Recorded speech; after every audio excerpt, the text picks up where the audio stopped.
Okay, so the title of this video is Blake Griffin Has to Go, and basically the point of making this video is because I read my comment section all the time, and I've been reading, seeing what the fans have been saying, and the big question going on right now is, what do we do with Blake Griffin currently with the way that the roster has played with him and without him? What the fans believe we should do, and there's basically two sides to the fan base, and I'm going to discuss those two sides, and then at the end of the video I'm going to give you all my personal opinion on what should we do with Blake Griffin. Should we keep him? Should we let him go? Basically, I'm going to give you all the two sides. So the first side of this equation is, so there's one portion of the fan base who believes that since we've seen games without Blake Griffin, without him being in a prominent role, that we should get rid of him, because we see a guy like Isaiah Stewart and Saddiq Bey, when they get more minutes, we see a lot of shine from them, a lot of promise, and we just see so much more upside than a Blake Griffin. So when Blake Griffin doesn't play and then we see the young guys play, a big portion of the fan base is saying, hey, Blake Griffin is just dead space, he's in the way, we might as well get rid of him and just let the young guys go. You know me, I'm a guy who always complains about Sekou not getting enough minutes. Well, if Blake Griffin goes, then he's gonna get more minutes. So is Stewart, so is Saddiq. So you got to think about that, because that's a big portion of the fan base right now who just believes that we should get rid of him for the sole purpose of just letting the young guys play more.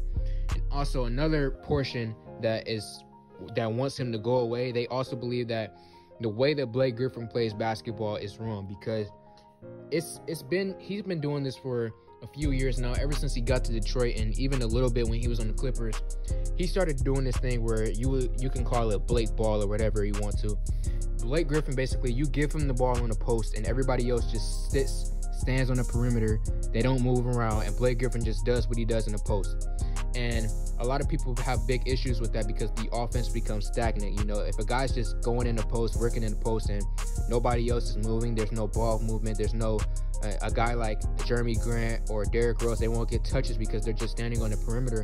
When you get Blake Griffin the ball, it's like should we get rid of him so that the ball movement could also be better, because people having issues with him just being Blake Griffin, just getting the ball, being in the post. So that's another part of the fan base who wants him gone, just so that we can get a better flow in terms of the offense. And lastly, I want to mention, for the people who want him gone, they feel like Blake Griffin is terrible on defense. Okay, you know, the Detroit Pistons fan base, well, this organization, for our history, we've always been known as a great grit and grind defensive team, and a lot of the fans still hold on to that idealism. You know, the bad boys and the go to work Pistons. A lot of Pistons fans still hold on to that style of basketball and playing hard on defense, diving for loose balls, being a rough, tough player. You know, excuse me, things like that. A lot of the Pistons fans still hold on to that. So when they see a guy like Blake Griffin who only plays offense and gives little to no effort on defense, and when he does get effort, he's just bad on defense, you know, a lot of the fans, they don't like that. They don't like seeing a guy who we're paying this much money for just for him to not play any defense. And as a fan base and an organization who is used to great defensive players, a lot of people want him gone because he plays no defense. So those are all of the reasons why currently a lot of people want Blake Griffin to go. And lastly, if you want to mention it, they feel like Blake Griffin helps us win, and if we trade him, it gives us a better chance to tank. So I believe those are all the reasons why people want him gone. Now, the people who want him to stay, they're more in a minority right now, because a lot more people want him gone at the moment.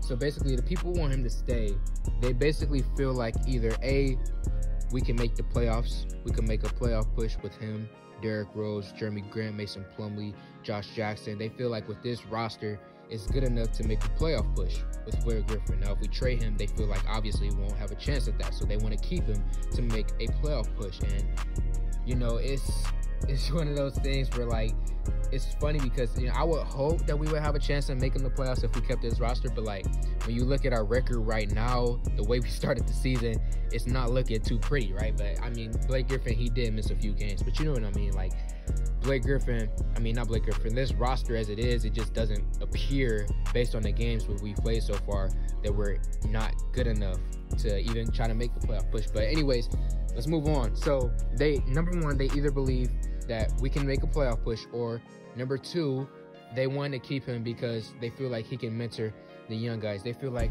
when you look at Sekou and Isaiah Stewart, those are guys who play on the post. Those are, well, Isaiah Stewart is a big man. Sekou's not really a big man, but he does play on the post at times. So they feel like he can be a good mentor for the both of those guys. So they feel like, hey, let's keep him here for the next 2 years and let him mentor these young guys while they grow. You know, have Sekou get less minutes, have Isaiah Stewart get less minutes, and just let Blake Griffin mentor them, you know, in practice, be on their heads, but at the same time, when it comes to the games, letting Blake Griffin be the guy. So those are basically the reasons why people would want to keep Blake Griffin. So I'm going to give y'all my opinion on it. So the thing about getting rid of Blake Griffin, obviously we have to trade him, because if we cut him, then we still going to be paying him the dead money on the cap. I believe it's, what, $38 million, or is it next year?